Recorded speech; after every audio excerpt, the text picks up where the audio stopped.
Amakuru yarazindutse yari mu gitondo intare 5 uturere 30 imirenge 416 yose y'u Rwanda yumva inkuru yabaye kimomo. Ni umugabo w'imyaka 34 wavukiye Masaka akaza kujya mu gisirikare cy'u Rwanda afite imyaka 12 nyuma yo kubura abazyeyi. Perezida Paul Kagame akamufata akamugira umurinzi we, kumugira umurinzi we birenze ibyo ngibyo, akamujyana kumwigisha mu Bisiraheli. Abisiraheli baramutraininga, yari umuntu ufite imyitozo ku rwego rwa nyuma. Ibirenze ibyo ngibyo amushinga kuba mu bantu abasirikare ba Republican Guard cyangwa se abajepe bashinzwe urugo rwe. Niwe wari wakuriye, niwe wavugaga ngo uyu n'uyu. Ku $3,000 aza gutanga map y'ukuntu bashobora kwica His Excellency atashye. Wevugaga ko agomba gutaha ku Muhazi cyangwa se kuri Muhazi, ndetse ngo hari ubwato Perezida Paul Kagame ajya akunda gutahamo, ubwo bwato ngo nibwo gukoresha. Ni inkuru yibajijweho n'abantu benshi, abantu ibinyamakuru byinshi birayandika. Icyo gihe itangazamakuru yose ku isi uzirikomeye, vuga Al Jazeera, vuga BBC, vuga Ijwi ry'Amerika, vuga Reuters, bari hariya. Abantu bose icyo bibazaga baravuga bati, uyu muntu w'umugabo, uyu mpango yawukoze gute? Yagiye mu bitabo gute arandika? Ese yapanze gute mu gihe cyose cyari cyarapanzwe ku buryo avuga ngo uko tuzica His Excellency ni uku nguku? Ariko nanone bikarangira ubutasi bw'u Rwanda, iperereza ry'u Rwanda rimushyize muri yombi cyangwa se rimutaye muri yombi, akazanwa urubanza rukabera mu ruhame. Reka turebe ko byaje.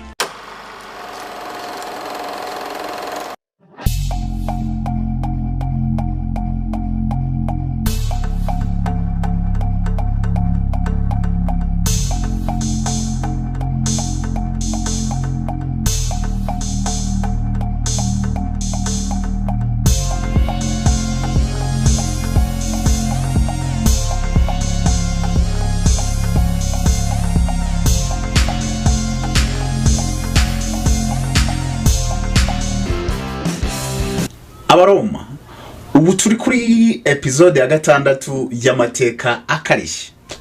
Ibi ngibi muranyemera yuko noneho mbivuga nkabivumuzi. Aya, murakoze cyane. Wadao, turi ku itariki ya 30 z'ukwezi kwa 6 muri 79 i Masaka. Benshi barahazi, uvuye i Kanombe, benshi bavuga ngo ni inzira ijya mu mahanga, uvuye i Kanombe teke ukagera i Masaka. Aho ngaho hari havutse umwana w'umuhungu, ababyeyi be bishimye cyane, barangije bamwita Batini Joel Mutabazi. Joel Mutabazi yarize amashuri abanza ndetse n'ayisumbuye, ariko mu buryo butaje kugenda neza ni bwa buzima abantu twese tubamo. Aza guhura n'ikibazo, ababyeyi be batabarutse afite imyaka mike cyane. Ndetse urumva muri icyo gihe bari baranahunze. Murabizi ko abanyarwanda batotezwaga, ubwoko bumwe bw'abatutsi bukaza guhunga bakisanga muri Uganda. Aza kwinjira mu gisirikare cya RPA. Yinjiye mu gisirikare cya RPA, aza guhura na His Excellency. Icyo gihe Perezida Paul Kagame, icyo gihe ntabwo yari perezida, yari navuga ngo yarakuriye indwanyi za RPF, inkotanyi zabaho igihugu. Baza guhura, ariko aramuzamura mu gisirikare kugeza ku rwego yaje kumwizera, amushyira muri bamwe bagomba kumurinda umutekano.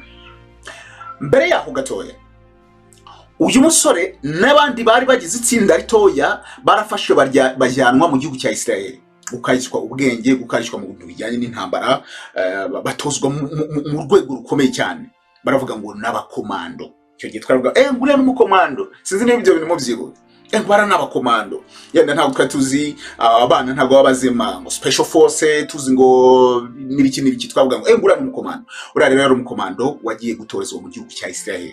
Igihugu cya Israel twese turakizi ko kubijyanye n'intambara, kubijyanye n'igisirikare, kubijyanye n'imitozo, kubijyanye n'ubutasi, barabagabo bari ku rwego rwo hejuru cyane. umugabo aragenda arakarishwa ubwenge aza no gushaka umugore babyarana abana ngira ngo ni babiri, if I'm not wrong ngira ngo ni babiri. bibaye aho ngaho arinda umukuru w'igihugu, ariko bigeze muri 2010 if I'm not wrong, nibwo umuntu warukuriye ngira ngo yari yarabanje kujya mu butasi, avuye mu butasi aza kujya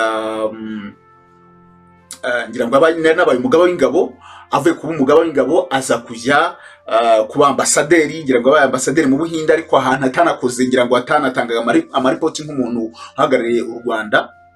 Yaje gutoroka igihugu ajya muri South Africa. Uwo nta wundi yari Kayumba Nyamwasa, yari Lieutenant General Kayumba Nyamwasa, kwese turamuzi.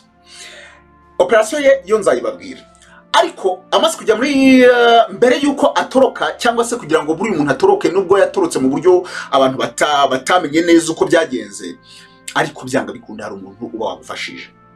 Kayumba Nyamwasa yaratorotse aragenda agira mu gihugu cya Uganda teketeke, arahava ajya muri South Africa.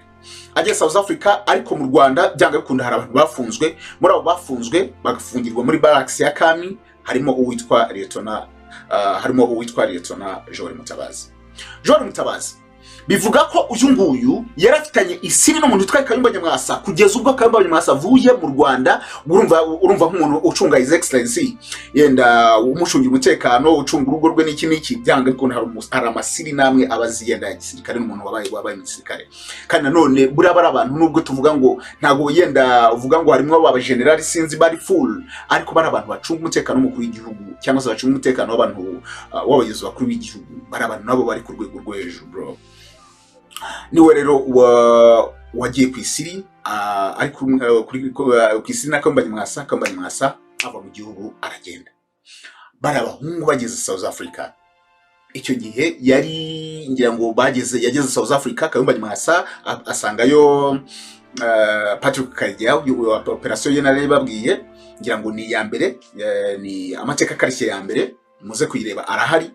Noneho baragitesa batesa igihugu nibikubwira, baragitesa bapanga gutera ibisasu, bapanga kugira gute.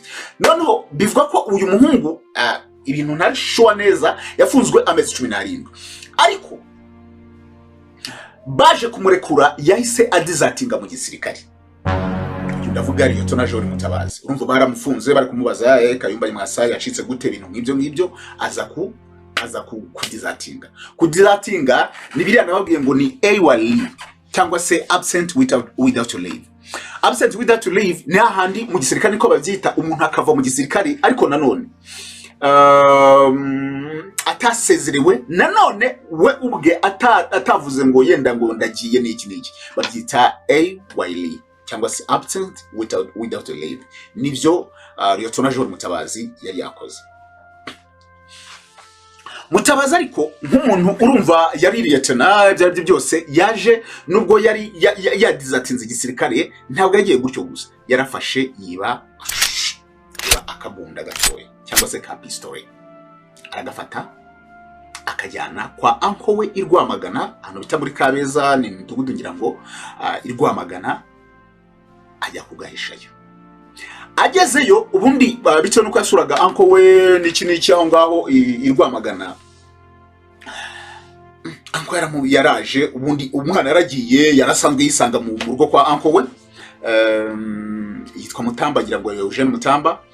Yisanga kwa uncle we, amaze kwisanga kwa uncle we, yarafiteyo n'uburiri yakunda kujyaho rwose akaryama n'iki, aragenda arafungura inzu. Ariko none icyo gihe Mutamba Eugene uncle we nta wari uhari, just yari yagiye mu bintu bye muri gahunda ze, ariko aje kwa kundi urumva ziriya nzu yenda navuga ngo inzu zo mu cyaro, aka tuzivuge gutyo n'inzu yenda za hano zo muri Kigali niko ziba zimeze.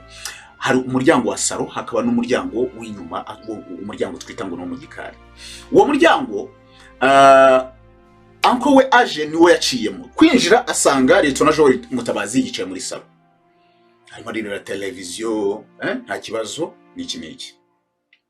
Arangije abwira uncle, aramubwira ati ariko ndashaka kujya gusura mabukwe. Ndati ntiyabigiraho ikibazo, urumva nta rwo ari kujya kumubaza ngo ese ngo aha ikibari n'iki nta bintu byinshi ari kumubaza. Ariko arangije aramubwira ngo aka kantu kambikire, ubwo ni pistol. Uyu nguyu uncle we yaragafashe arakajyana agashyira mu cyumba, agashyira no mu isanduku ahantu munani muri mu isanduku. Mu buryo butasobanutse neza, Liyetona Joel Mutabazi yaje gutoroka u Rwanda ajya mu gihugu cya Uganda. Ubwo yatorotse ngira ngo muri 2011. Urumva umwaka 2010 Kayumba Nyamwasa amaze kugenda, baramubajije asotse atoroka muri 2011. Atorotse muri 2011, ariko already mwibuke ngo yasize imbunda kwa anko. Gutoroka byo urumva nabakamba baratorotse na Patrick Karegeya yenda uko batorokaga byo nta hari ukuntu bitasobanukaga neza, ariko bose inzira yabo kwa guca muri Uganda. Urumva Patrick yaciye muri Uganda ngira ngo 2007, Kayumba Nyamwasa aca Uganda 2010, Liyetona Mutabazi nawe aca Uganda uwo mwaka 2011. Yari yo nzira ngira ngo bari barabonye ko kwa anko nta kibazo. Aragenda amaze kuhagera, hari ikintu twita ngo icyo twita asylum seeker. Asylum seeker ubundi hari icyo kuvuga ngo impunzi, hari no kuvuga ngo umuntu kuba ari asylum seeker. Asylum seeker iyo ugeze mu gihugu, suppose abantu bari kuva muri Kongo baraje mu Rwanda baje gushaka asylum seeker. Asylum seeker ni igihugu kibanza kwigwa, no kuvuga ngo icyo gihugu cyo kibanza kikakwemera ko uri gushaka nyine ubuhungiro, cyo twita asylum. Noneho kimaze kubuguha, noneho uhita uba impunzi ya UN, then ugatangira ukajya muri UNHCR. Noneho ariko ibyo ngibyo bibanza kwemezwa n'igihugu wahungiyemo nyine. Dusoze nk'impunzi zikuva muri Kongo, urabona ko muri Kongo ibintu biri gufata intera, abantu bari kwitwa, abantu bari kugira nk'impunzi ikaza mu Rwanda. Yigize mu Rwanda ishaka icyo twita asylum seeker. Asylum seeker uyihabwa na yenda mu Rwanda sinzi navuga ngo hari ministeri ishinzwe impunzi sinzi, ariko akenshi hari ministeri z'imbere mu gihugu, ministeri y'umutekano imbere mu gihugu, abo ngabo nibo akenshi badiringa n'ibyo bintu. Noneho bakabona koko niba ari sawa, bakakwemerera. Iyo bamaze kukwemerera, then uhita ujya muri UN then ikaguha cya gipapuro. Ariko noneho mu gihe baguhaye uri uwanditse ukavuga ngo, cyangwa se reportings ukavuga ngo ngewe ndashaka asylum seeker, ntabwo uhita bakwemera ako kanya. Baguha igipapuro kigihe runaka, amezi 6 umwaka se, bakaba bari kwiga kuri dossier yawe, bakareba se kuko uyu muntu twamwemera kuba ari impunzi hano mu gihugu cyacu, cyangwa se hari ukuntu bitamezemo neza. Amaze kujyayo, yasabye ubuhungiro nyine ya asylum seeker, baranayimwemerera, ariko ya process baba ari kuyigaho. None icyo twita izi mpunzi za politike, cyangwa se izi mpunzi ziba zifite navuga ngo izi mpunzi za politike, abasirikare n'iki, ubusaba impamvu zumvikana kugira ngo bahite bakwakira vuba, then na process yawe ite yihuta. Hari icyo twita ngo muri UN hari ibintu bita ngo no kujya muri bakibagiwe karakantu, no kujya muri niba muri cave hari izina bagushyiramo, uba ubucunzwe na UN, ukaba mu nzu za UN, ari nabo bagucungiye umutekano. Aho ngaho n'umuntu uza kugusura aba ari UN, ngo ayo nzu nyine uburimo ibicungiye umutekano rwa UN na polisi ya UN, cyane urumva UN ni polisi y'icyo gihugu, cyangwa se na za Interpol. Uyu mugabo yarakeneye ikintu kigaragaza ko koko avuye mu Rwanda afite ibibazo. Yambunda, twibuka yambunda yasize kwa uncle we Rwamagana, niyo yari igiye gukora akazi. Byabaye ngombwa ko ayituma umuntu witwa Jackson Karemera, uyu ni murumuna we aza kwifata mu Rwanda Rwamagana. Noneho namara kwifata ayijyana muri Uganda, then we ayikoreshe icyo yaragiye kwikoresha. Uyu Jackson Karemera yagiye kwa Eugene Mutamba Rwamagana party tik yaravuye mu mujyi wa Kigali, aratega bisi iragenda mugeza mu mujyi wa Rwamagana. Ageze Rwamagana yurira moto yikuse kwa Eugene Mutamba Mutamba ati uje gukora iki? Ati neje kureba imbunda Jackson Joel Mutabazi yasize hano. Mutamba ati ariko birasaba ko unyandikira akantu k'agapapuro ko imbundu yitwaye. Jackson arakandika. Imbunda teketeke muri Uganda. Ageze muri Uganda, ya mbunda Lieutenant Joel Mutabazi yashatse buryo ki aza kwirasa. Ahangaha uribaza, birasaba ko narabwiye ngo iyi amateka akarishye ni kiganiro muzajya mwumvamo amateka nyine akarishye yagiye abaho abantu bagiye bakora ama headlines, ariko nanone mugasobanukirwamo utuntu tumwe na tumwe. Uribaza ngo kubera iki yaragiye kwirasa? No kuvuga ngo yo wahunze, duspose uri umukongomani ugahunga no cyane cyane reka mbivuge yenda nko ku Rwanda. U Rwanda birazwi neza ko u Rwanda rwaciye ubundi ubuhunzi muri 19 ngira ngo na 7 niho u Rwanda rwaciye ubuhunzi. Abo bantu bose b'impunzi nta muntu wari arakiremere kuba impunzi mu gihugu cy'amahanga guhera mugira ngo muri 1997. 97 u Rwanda rwaradekarira ruvuga ati ubu ngubu ibintu ni sawa, abantu bose bagomba gutaha kwari kugira ngo bacyure impunzi abanyarwanda bose bisange mu gihugu, kuko baravuga ngo igihugu ngo cyaruzuye, ariko noneho FPR maze gufata ubutegetsi byari ngombwa ko abanyarwanda bose bisanga mu gihugu bakaza bakubaka igihugu. Ariko noneho ntago byavuze ngo urushaka kwibaza ngo none ko u Rwanda rwaciye ubuhunzi abo bose bitwa impunzi bari hanze barwanya ubutegetsi bagiye gute. No, ntabwo ni za mpunzi zahunze icyo gihe. Ariko nanone uyu munsi ni urugero umuntu afite umutekano muke, ni urugero ari nk'umusirikare, ni urugero niki nibyo bagenda bakavuga bati ngewe ndatotezwa ngira gute, nibyo bagenda bakavuga ati ngewe ndi impunzi. Niko ba Sergeant Robert bagiye bakavuga ati rwose umutekano wacu umeze muteya, umeze nabi kandi ndari ibyaha basize bakoze bagatera yita impunzi. Nono yo wiyise impunzi muri icyo gihugu byanga bikunda uvuga ikijyanye ishuri politiko. Ntabwo bavuga ngo ndi impunzi mvuye mu Rwanda. Mu Rwanda bisiko umutekano ari tight. Nta kindi wavuga uretse kuvuga ngo ni impunzi ya politiki. Bose buriya uzabona bose bavuga ko ari impunzi za politiki. None iyo wari umusirikare nkuko Lieutenant Joel Mutabazi ashaka impamvu ahimba iri strong ku buryo mumva koko umutekano w'uwo muntu ugiramye. None biya bisaba bya bimenyetso bifatika kugira ngo UN yumve koko wa muntu afite umutekano we uri mu maji. Joel Mutabazi nk'umuntu wari umuhanga wari ubaye muri izo nuza warabaye muri ibyo bintu, azi uko operation zikorwa n'iki byari byose n'abakambanye mwasaba bari baramubwiye ati ibintu bigomba gukorwa gutya. Nta yindi gahunda yari afite uretse kwiha umutekano muke muri Uganda, akirasa yamara kwirasa agatavuga ko ari u Rwanda rwaje kumushaka. Yambunda niko kazi yari giye gukora. Ariko wibuke ngo kubera ko ari umusirikare yabanje kugenda aba muri Uganda, aba mu nzu zisanzwe yikodesha ko impunzi zose zitaba mu nkambi ziri kodeshereza. Ariko noneho uragenda ukavuga uti hari n'abiti impunzi yenda atari impunzi, ukagenda cyangwa se n'ibyaha basize bakoze. Akenshi bamwe baba bikodeshereza cyangwa se ukajya mu nkambi, ubundi impunzi iba mu nkambi kireka bifite impamvu yumvikana ukajya kuba ukikodeshereza ukagira gute. Yabanje nawe kwikodeshereza, amaze kwikodeshereza, ariko nibwaje kuvuga ati ibi bintu biri riske. Byabaye riske gute kugira ngo ndazikubwira impamvu yavuye mu kwikodeshereza mu buzima busanzwe akisanga muri hoteli yaririmbarara. Yaravuze ati byari byose hano naradizatinze kandi ndashaka gukorana n'abakambanya mwasa, kandi u Rwanda ruri gushaka bakambanya mwasa abantu bintu bari gutegura n'iki ni gute nafata umutekano wa UN uri tight. Ninjya mu nkambi nabyo ntabwo ari sawa, bintu bishobora kuba kuruza kuba bibi. Ariko nanone wibuka ngo uyu mugabo nsubiye inyuma gatoya muri 2010 mu Rwanda twagiye kumva mu nyamakuru hasohotse amakuru avuga ngo banke yibwe. Mu kwibyo banke yari mu buryo navuga ngo abantu bakoze mu buryo ukoresha ubwenge cyane, bakoresha imbunda baragenda baba banke batwara amafaranga. Bibye banke icyakora ntabwo neza no sure niba hari umuntu wakomeretse, ariko muri ubwo rusambo muri ibyo bitero byagabwe kuri banke Lieutenant Joel Mutabazi yari imbere. Mu kwiba iyo banke yakeneye amafaranga, urumva yaradizatinze akeneye amafaranga ajyanye mu buhunzi. Niyo mpamvu bateye bakajya kuri iyo banke. Ibyo ngibyo u Rwanda rurabinota ugati wowe uri kuri liste y'abantu bashakishwa.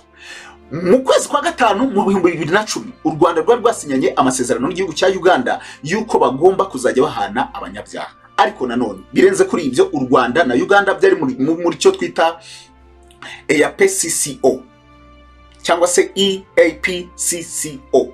No muryango w'ibihugu bya Afrika Burasirazuba, ni polisi nyine ibirimo birumvikana n'igihugu nyine, ariko ni umuryango wa polisi z'ibyo bihugu birimo, ariko bishinzwe n'ubundi byagera amasezerano kuzajya bihanahana abanyabyaha. U Rwanda n'Uganda byari birimo, ariko nanone by'umwihariko u Rwanda n'Uganda byari byasinye amasezerano mu kwezi kwa gatanu muri 2010, nyuma y'uko muri Uganda bari babatesheje deadly.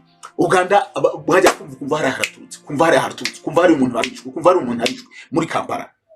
Icyo gihe yari mu gihe cy'igikombe cy'isi, bari barashyizeho Uganda yari yaratesetse mu buryo bukomeye cyane bro. Uganda itivuga ati byari byose abantu baradukora ibi ngibi, bagaca birukanka, bamwe nabo bakajya mu Rwanda, bahita basinyana amasezerano n'u Rwanda. Muri aya masezerano basinyanye, Uganda nayo byungukiyemo cyane, ngira ngo abantu 30 bavuye mu gihugu kimwe bajya mu kindi. U Rwanda rwatanze ifungu abantu bagera muri 20, Uganda yitanga abantu bagera muri 10. Ngarutse rero kuri date, Joel Mutabazi yari kuri list y'abantu bari basize bari gukekwa ku gitero cyaga kuri banki muri 2010 mu Rwanda. Nawe yari kuri urwo rutonde, kandi yarakeneye amafaranga agomba kujyana hariya, akeneye ibyo ngibyo. Ageze muri Uganda rero aravuga ati u Rwanda n'ubundi ruri kunshaka, shaka kuza guhura n'ibibazo, nkeneye ko UN inyitaho mu buryo buri special. UN rero yo wasabye nkuko kavuga ngo ufite umutekano muke, ibyo bintu babyumva cyane kuko nyine uri impunzi, babyumva cyane, bahita bagushyira muri iryo zina naryibagiwe. Iryo zina naryibagiwe, bahita bagushyira bahita muri bahita bagushyira mu cyo twita bagushyira muri goal. Nari nakibagiwe, I'm sorry. Hari cyo UN igira ikintu bita goal. Goal ni babantu baba bafite ibibazo bikomeye kugira ngo dosiye zabo zitweho, baziteho mu buryo buri special, bahita babajyana mu bihugu runaka, cyangwa se batabona mandate cyangwa se ubuhunzi, nicyo bita mandate aho ngaho. Ngo yisabye ubuhunzi aricyo twita asylum seeker, ibi ni igihugu, none umaze guhabwa mandate nibwo buri impunzi, ugahabwa na ID impunzi, ugatangira ugacacisha deadly hariya. Noneho uwo mugabo Joel Mutabazi yabonaga ko kugira ngo afate attention ya UN agomba kwiteza umutekano muke, niko kazi yambunda yarigiye gukora. Ariko mbere yuko akoresha yambunda, yaragiye guhura n'undi musirikare n'undi waratose mu Rwanda witwa Muriza, no ni Karisa I think. Bagiye guhura, bari bapanze ngo bahurire ku gahoteli kari ahantu gutyo nyine, agahoteli mushaka gupanga. Noneho bariyo ngo Karisa kazajya yikanga, uko abonye umuntu akikanga, ariko noneho Karisa ari agiye guhura n'Umutabazi, inshuti isanzwe tu y'ingandi, barayica. Ariko yicwa nyine mba twakunda ufite ibibazo n'abantu n'iki we ahitagira ubwoba ngo abanyarwanda baje kunshaka, si ahita arabura umuntu twa Mutabazi ubwo baramwica. Bo mwishe rero nibwo yahise yikora operation wa arirasa, ariko bidakomeye nyine ku buryo atiyica, ahita ajya kwipotinga muri UN ati murabizi ati abanyarwanda bandiho bubi. Icyo gihe kugira ngo ibintu bye binakomere cyane, UN nyine ibihimbaraga, yese hamagara ikinyamakuru bita Times cyo muri Bwongereza, avuga n'umudamu wari umunyamakuru muri icyo kinyamakuru, amuha inkuru. Muri iyo nkuru ambwira ko uburyo ki operation yiye yakozwemo kugira ngo bamushake cyangwa se ngo bashake kumwica, harimo abanyarwanda kandi ngo bakora ubutasi ku rwego rwo hejuru, ngo baguhiga birenze bya Mossad. Yaravuze ngo noneho we mukuntu yabivugaga yasaga nk'umusetsa cyane, avuga ngo oya ngo ntabwo ari Mossad, ngo ntabwo ari KGB, ngo ntabwo ari MI6, ngo ntimutekereze ko ngo ari FBI cyangwa CIA. N'ubutasi bw'u Rwanda bwanshakaga nibwo bwandashe. Umuzungu w'umwongereza aramureba, none se babigenje gute? Avuga operation ko yagenze, ariko ibyo ngibyo bwa kugira ngo bigende bijye mu binyamakuru. Najya muri yo navuga ati ngewe umutekano wanjye ntabwo umeze neza, kandi dore ibigaragara batangiye kubyandika. Ahita atanga proof y'ikinyamakuru nka Times, byari byose UN ibonye ko ibintu byawe ikinyamakuru nka Times cyabyanditseho, cyangwa se ukabona nk'ikinyamakuru nka Al Jazeera cyabyanditseho, ukabona New York Times yabyanditse, bacababiha agaciro deadly. Ubwo yari yo operation yagiye gukora. Ariko mbere yuko iyo dossier inapruvwa na UN, nubwo nabo UN bibahagurukya ntabwo bahita babyapruva ko kanya, ibintu nabo bigaho bakabatera ariko mbere yuko banabyakuruva n'iki direct kivuga ngo ufite umutekano muke bahita bagukora ngo bakakujyana icyo bita goal. Iyo goal niyo bamujyanyemo ajya muri hoteli yari Imbarara ajya kubanamo na famiye ye.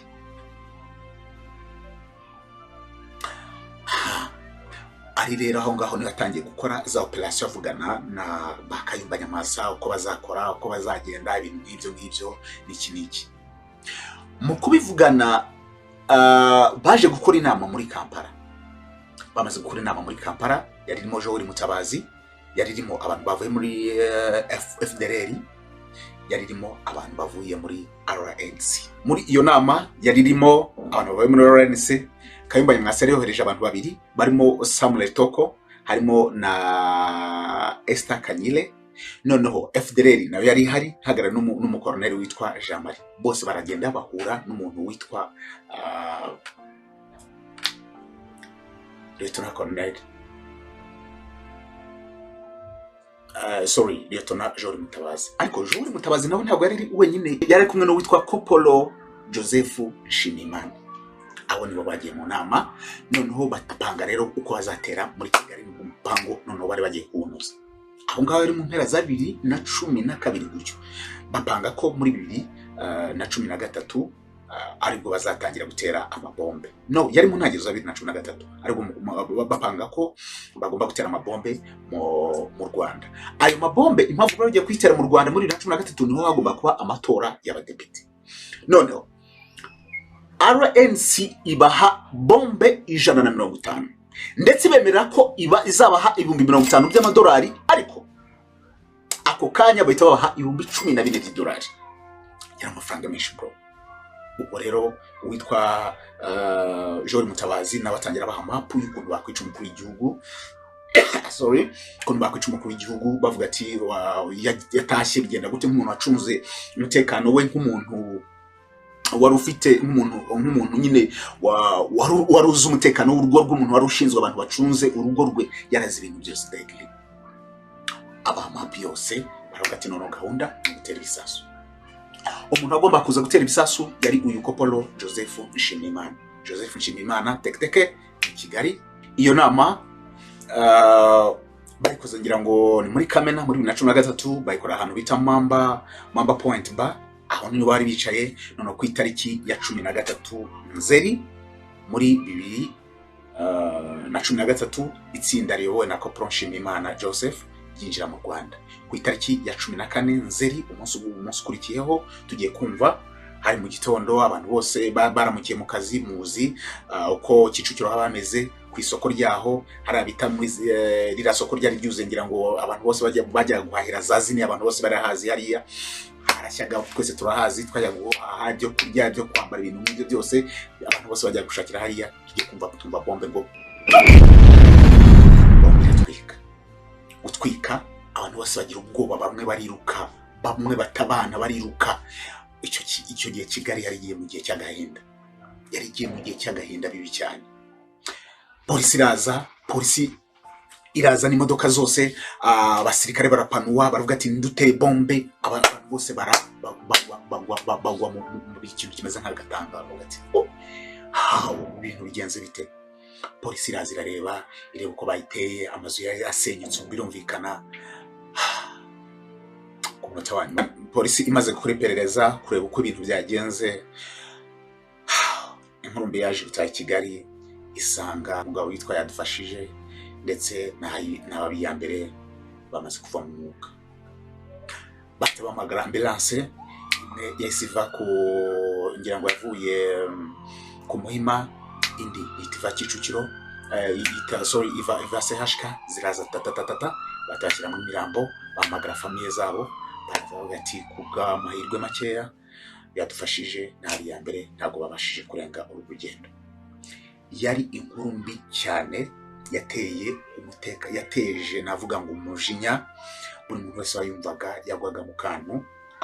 Abarokotse icyo gitero cyangwa se izo grenade barashimaga Imana, amasengero yari yuzuye, abantu bashima bati nanjye narindi Kicukiro nagiye kugura utunyanya, nanjye narindi Kicukiro nagiye gushaka agashati.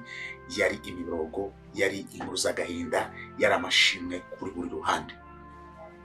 rundi ruhande uko abanyarwanda bishimye niko uwitwa Nshimiyimana Koporo Nshimiyimana ari kwandika na yandikira boss we ari we Lt Joel Mutabazi wari muri Uganda. Uyu Nshimiyimana yari yarise akazina ka Habari 03 naho Lt Joel Mutabazi yari yarise Molef Zedwa Jo mutuze natwo kugira ngo batazajya bamenyekana nyine urumva ntabwo baza bivuga amazina. Noneho bo ku ruhande bari guseka, bari gukoresha kuri bandikirana ku mbuga za WhatsApp na za Skype. Ubwo Nshimiyimana wari wahise Habari 03 yandikira Molef Zedwa Jo ari nawe Joel Mutabazi, aramwandikira ati arabwenge. Undi ati ubwo arabwenge yari maze kuvuga ati nabikoze nyine mu bwenge. Undi ati shwa Kicukiro se? Undi ati yego, ati neretse bariya ko ubwo yashaka kuvuga indorerezi z'amatora ko nta mutekano nyine uzaba hari mu gihe cy'amatora. Ariko kumwandikira boss we ari we Morefu Zedwa Jo ari we Joel Mutabazi ntabwo amusubizaga nyine ngo amushimira appreciating nk'akazi kakozwe. Ndamubwira ati ariko kutanshimira byasaga naho yenda uko bari babipanze atari ko byari byagenze, ko bo bari bapanze ko ari igitero kigomba kuba kiremereye cyane n'amabombe yanagiye anyanyagira cyane. Bari bapanze ko bagomba guca abantu benshi actually kugira ngo umutekano bisa naho urumva niba bari babahaye bombe 150 batera bombe imwe yenda n'izindi ariko zikica abantu babiri abandi 186 bagakomereka. Urumva ntabwo plan ntabwo ariko yari yagenze. Bigaragara ko boss atari yishimye ko igitero kitagenze neza. U Rwanda rwahise rurarakara kabisa. Ubutasi bahungu bigira mu mashini baravuga bakuri perezida yo ku rwego rwa nyuma, bagenda bahuza utuntu n'utundi bareba cyateye usangahe hari abantu bangaye, ese kamera zari hari azafasha abantu bangaye, none se amatelefone ese bagenda bahuza iperereza rijyaho abahungu bo mu iperereza bakora akazi kabo uko bagashinzwe, ari nako ari cyo kintu bazi ku rwego rwa nyuma.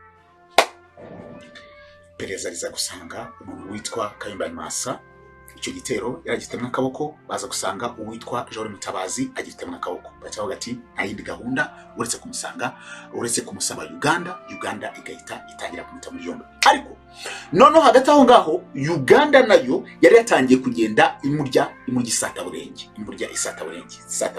Umunsi rero yari kumwe n'umuntu wo muri CMI witwa Koporo Murindwa Mukombozi, nawe ngira ngo yakoraga yakoraga mu butasi bwa Uganda, ariko nanone ashakira abantu Kayumba Nyamwasa bagomba kujya muri RNC.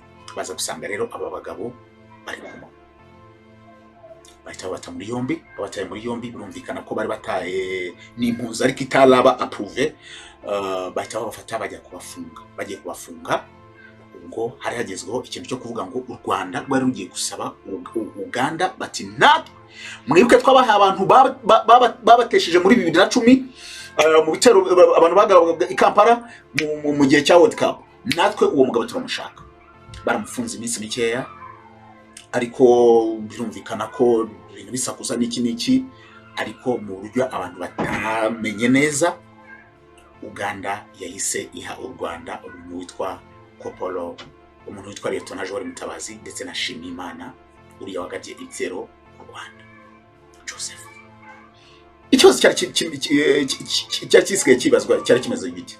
Uganda nk'igihugu cyari gifitanye amasezerano n'u Rwanda yo kubaha abantu bakoze ibyaha, ariko wibuke ngo nubwo Uganda yari ifite Joel Mutabazi n'impunzi ya politike nkuko yitaga, ariko yari umuntu wari kuri liste y'abantu bashakishwa bitewe n'igitero cyagabwe kuri bank muri 2010. Ikindi yari nanone kuri liste nanone cyari kigiye ku cyaha cya kabiri nk'umuntu wishe abaturage barimo yadufashije bishwe muri 2013 ku isoko rya Kicukiro. Yaragiye ku rutonde rwabaye umunyabyaha Uganda yagombaga guha u Rwanda.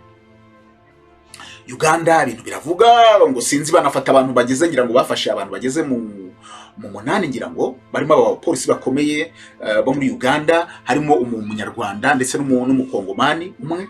babashinja ko ari bakoze babyita ko bakoze ikintu bita ishimuta, bafata bashimuta Joel Mutabazi bamukura muri Uganda bamuzana mu Rwanda.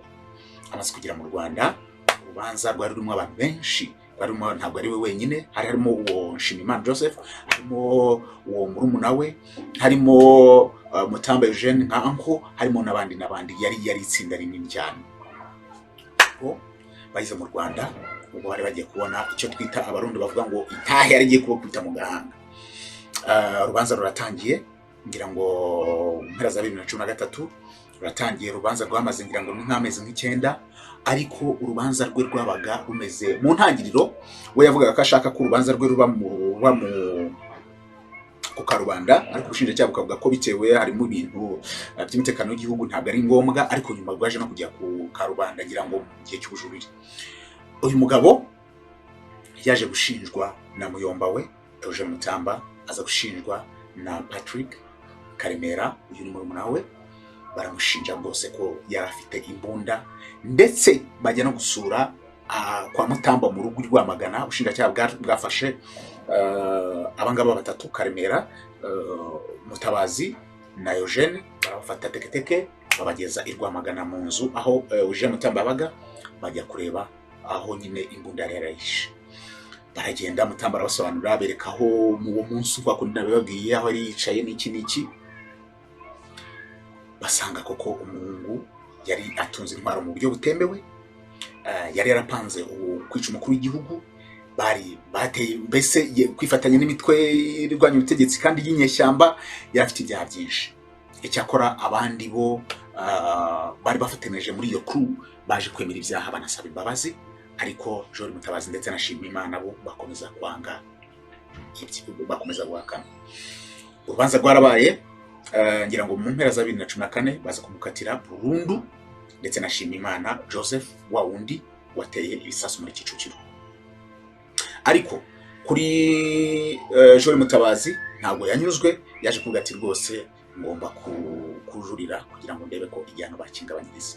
Urubanza rwengira ngo muri 2019 nibuka neza 2019 ngira ngo ubwagiye rusa n'urugenda rw'imurwa n'ubundi baje kumukatira imyaka, baje kumukatira n'ubundi burundu. Joel Mutabazi yari afite umudamu, ngira umudamu aba muri Belgium, niba nibeshye niba ari US, hagati aho Belgium cyangwa US.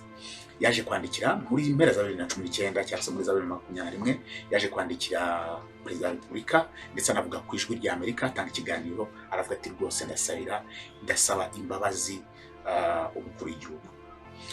Muri uko gusaba imbabazi yaravuze ati nukuri uyu Joel Mutabazi n'imfubyi, ntabwo yizi atari mu gisirikare kuko yakigiyemo afite imyaka 12, ati gihe nta babyeyi yari afite, ati kuva icyo gihe yabaye iruhande rwa Perezida Kagame kugeza nisa, ati rwose ndamusabira imbabazi, ati nukuri kw'Imana ndamusabira imbabazi kuko kugira ngo amubabarire aca inkoni zamba, nukuri amubabarire. Ariko urumva nanone byari bigoye kugeza ubwo Perezida wa Repubulika itegeko rimwemera ko umuntu uwo ari we wese icyaha cyose yabashinjwa, Perezida wa Repubulika itegeko rimwemera ko yaguha imbabazi, urwego rwose waba uriho, aho waba ugeze, afite uburenganzira bwo kuguha imbabazi. Ariko byari bigoye ko Perezida wa Repubulika nyine kuva icyo gihe ntabwo aramubabarira, ariko abenshi bakavuga bati Joel Mutabazi umuntu bari barizeye bakamuha gucunga umukuru w'igihugu, umuntu yararibye umutekano imyaka igera muri 20, agashaka kumvutsa ubuzima, kumwambura ubuzima. Benshi bakavuga ati n'icyari yakoze cy'indengakamere, uretse umukuru w'igihugu n'abanyarwanda muri rusange yaragiye kubahemukira, ndetse yari yanabitangiye no kwifatanya n'abakambanye Mwasa. Muzi neza umupango w'abakambanye Mwasa ba Patrick Karegeya, bose barafite gahunda yo kwica umukuru w'igihugu, yo gukuraho umukuru w'igihugu, yo kumuvutsa ubuzima. Ntabwo kwari kuba bahemukira u Rwanda gusa, kwari kuba bagiye guhemukira n'abanyarwanda muri rusange. Joel Mutabazi ubu tuvugana, ngira ngo baje kumwambura impeta za gisirikare, yes, muri icyo gihe baje kumwambura impeta za gisirikare, ngira ngo ajya kujurira, ntabwo yambaye, ntabwo yajuriraga nyine nk'umusirikare kuko already Lieutenant bari umwambuye, asigara imeze nk'umusivili, ariko igihano nyine cya burundu kiza kugumaho kugira ngo ubu ari gusavinga lifetime sentence y'ubuzima bwe azayibamo ari inyuma ya ferabeto nk'uko babyita. Ubuzima bwe bushyashya niba rutangiriye azamaramo ubuzima bwe bwose. Benshi mu bagiye bakomanta kuri iyi nkuru cyangwa se kuri iyi operation ya Joel Mutabazi bamunenze ibintu bitatu. Icyambere bamunenze kuba yaraganira n'ikinyamakuru Times akavugamo ibintu bisa naho ari ubusebye mukuru w'igihugu. Yamuvuzemo ibintu ntasubiramo kugira ngo wabonye inkuru barayibonye. Icya kabiri Joel Mutabazi umuntu igihugu kirakwizeye. Erega buriya ntago ntekereza ko yenda president nawe agira urwego kuvuga ngo ko nk'umugabo mukuru w'ingabo nyine akabati yenda, ariko igihugu kiba cyakwizeye bro. President n'umuntu uburi icon, iyo tuvuze ngo niyo mpamvu ahantu hose uzamubona haba hari ibendera ry'igihugu. Indirimbo barizwe igihugu yagiye ahantu barayiririmba, nuko ngo ni ikirango cy'igihugu actually. Abanyarwanda miliyoni 13 barakwizera kuvuga ngo ducungire cyangwa se cunga umutekano w'umuntu uduhagarariye. None ugapanga operation y'ukuntu uzamwica. Benshi bavuze ko yari umuntu wakinnye nabi cyangwa se watekereje nabi, kandi nanone bakamubwira ati wari ugiye kujya ku ruhande utazigira rutsinda ku ruhande rwa Kambanyamwasa. Numva yaragiye kuva ku ruhande rw'u Rwanda akajya ku ruhande rwa Kambanyamwasa ashaka kugira ngo nabo bagaruke ngo bakore kudeta mu Rwanda. Ibintu bavugaga ko ari inzozi ndetse bizahora biba n'inzozi, ko ngira ngo umuntu twa James Kabare yaravuze ngo umuntu ushaka kurwanya Perezida wa Repubulika y'u Rwanda Paul Kagame ati ngewe mugira impuhwe kuko nta muntu wigeze amurwanya mutsinzi. Banenze rero Joel Mutabazi baravuga ati uwishe ntaririrwa niwe wizize.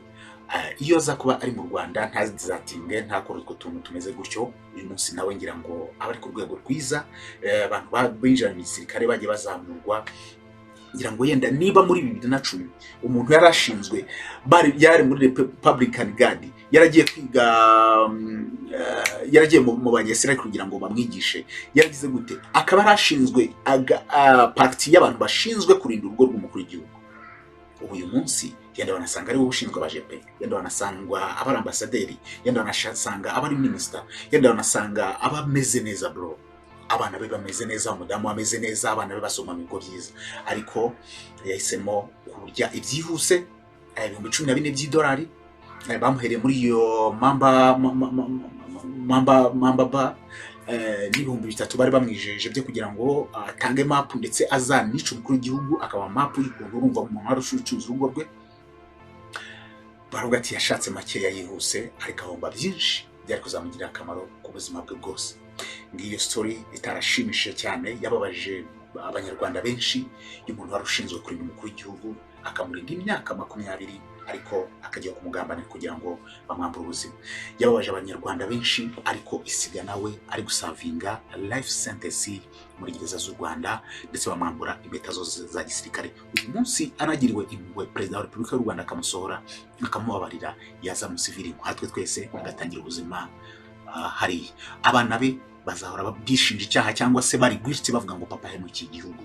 Gusa yenda icyaha ni gatozi, ariko nabo ubwabo ariko nabo bumva bafite isoni bavuga ngo papa yahemukiye igihugu. Ni inkuru ya Joel Mutabazi. Iyi ni episode ya 6 amateka akarishye kuri Kame official. Amazina yanjye ni Chris Kame. Reka mbashimire ko mubana natwe mukagera mu streaming ibiganiro byacu, muduha comment, namwe muziye mutwandikira mutubwira ko mudukunda, natwe turabakunda. Umusaza mudahwema kuduha. Tuzongeye tubonane mu minsi nyine mike igiye kuza, turi ku mateka akarishye episode ya 7. Ciao, ndabashimiye. Mukomeze kugira Imana n'amafaranga ndetse umutekano no kuba mwenjoyinga turi mu gihugu kiryoshye. Ndetse mbibutsa ko ku itariki ya 15 z'ukwezi kwa 7 gahunda ni gutya. His Excellency urubyiruko, abamotari, abahinzi, twese turi kugikumwe twongera kugira ngo twiyubakire u Rwanda rwiza twifuza, twomeze kwiyubakira u Rwanda rwiza twifuza, twomeze kugenda imbere tuyobowe ni ntore izurusha intambwe His Excellency Paul Kagame. Ndabashimiye.